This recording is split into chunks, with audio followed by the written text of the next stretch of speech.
Crime બ્રાન્ચની ટીમને એક ઇન્ફોર્મેશન મળી કે એક અફઘાની નેશનલ છે જે બોગસ પાસપોર્ટ બનાવી અને ઘણા સમયથી સુરતમાં રહ્યો છે. સુરતમાં એણે બોગસ પાસપોર્ટ બોગસ ડોક્યુમેન્ટના આધારે મેળવ્યો છે.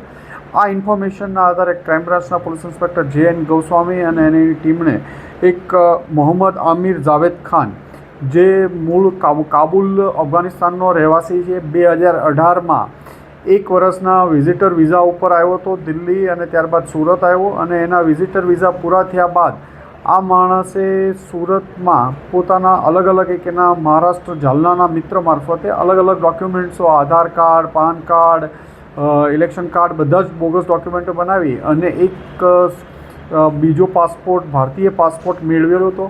આ ભારતીય પાસપોર્ટ મેળવ્યા બાદ પણ આ ભારતીય પાસપોર્ટ ઉપર યુએઈ, અફઘાનિસ્તાન એ ટ્રાવેલિંગ પણ કરી ચૂક્યો છે અને ગઈકાલે ક્રાઇમ બ્રાન્ચની ટીમે ઇન્ફોર્મેશનના આધારે એની ધરપકડ કરી છે. એની પાસેથી બોગસ પાસપોર્ટ અને બોગસ ડોક્યુમેન્ટો કબજે કરવામાં આવ્યા છે અને એને અહીંયા રહેવા પાછળનો ઈરાદો, ઇન્ટેન્શન, કેટલા ટાઈમથી અહીંયા રહેતો હતો, શું કામ કરતો હતો, કોના સંપર્કમાં હતો વગેરે બાબતો ઉપર એની પૂછતાછ ચાલુ છે.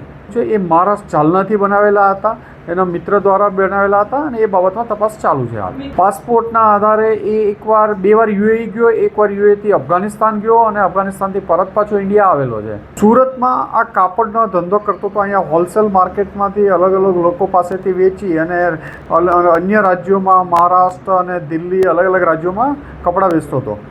અત્યાર સુધી એનું ફોર્જ પાસપોર્ટ બનાવી અહીંયા રહેવાનો મતલબ એ બાબતમાં એની તપાસ ચાલી રહી છે. અન્ય રાજ્યોમાં હતો તો ત્યાં કોને કોને મળતો હતો, શું કામ મળતો હતો, ધંધા સિવાય કોઈ અન્ય કારણોસર એ રોકાયેલો છે કે એ બાબતે પણ એની તપાસ ચાલુ છે.